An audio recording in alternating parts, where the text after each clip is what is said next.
Hi there, Rabbi. It's time for yet another episode in our latest series, The Ten Commandments, and what's going on with those guys.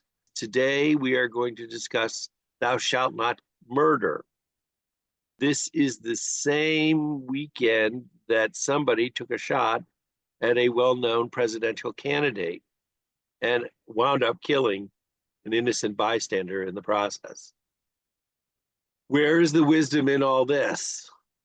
Let's start with the commandment and something many people fail to do, both religious leaders, my Christian colleagues, and Jewish colleagues and politicians, is not going to an original or good source.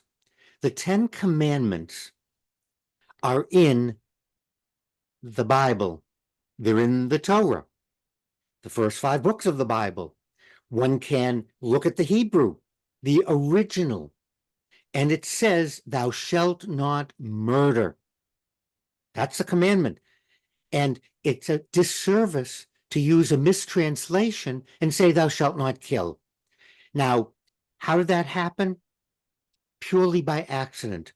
When St. Jerome translated the Hebrew into Latin, into the Vulgate, he chose a common Latin word. He didn't choose the word for murder.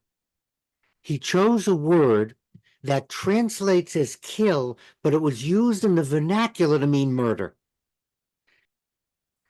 So rather than going back to the original Hebrew, which would solve the problem, it's pure and simple. The Hebrew says murder means killing with malice of forethought and malicious intent. You stay in ambush and you shoot. The event that you're talking about would have been murder if the presidential candidate wasn't just wounded, because the person that shot with malicious intent and malice of forethought. The commandment, Joe, is pure and simple.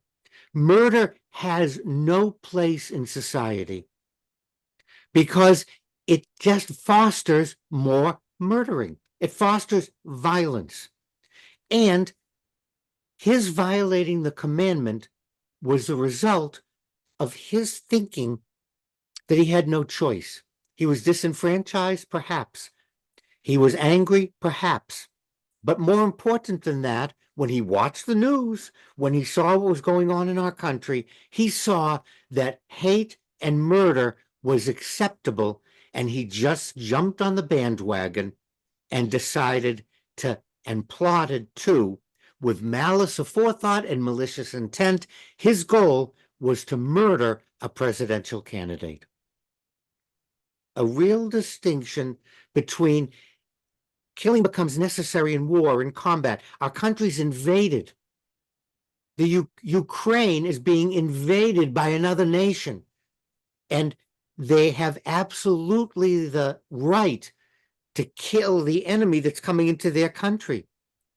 So we're not talking about this individual taking it on oneself to murder another person because they did something I didn't like, or they professed something I didn't like. There's killing in one setting, but murder stands alone as meaning I'm looking for this person and I'm going to take their life away for an imagined or real injustice that was done to me. Well, and of course, our conversation here isn't going to resolve all the multitude of issues and ways you could slice this onion.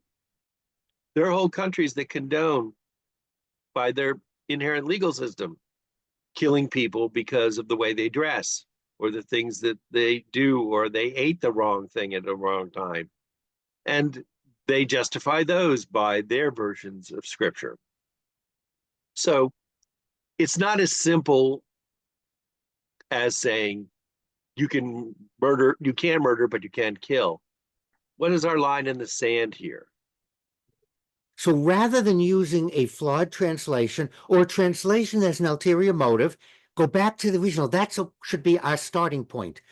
You're right, there's ways to slice the onion, but if we're going to do it, we have to go to the original text. What did Muhammad say? What did Jesus say? What was the going on with the Ten Commandments? What was the original Hebrew, the original Greek, the original Arabic? And that's where I find the onion getting sliced that's so damaging, because people are not using original translations. They're using translations of their convenience or mistranslations to justify bad behavior. And that's what I want to leave us with.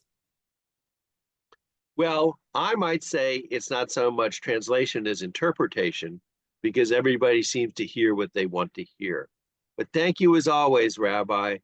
Your wisdom is my only translation in terms of what to do in situations like this. I have no problem with discussing someone's interpretation of the text, but let's look at the original text. And that's what I'm talking about. I'm not talking about interpretation, Joe.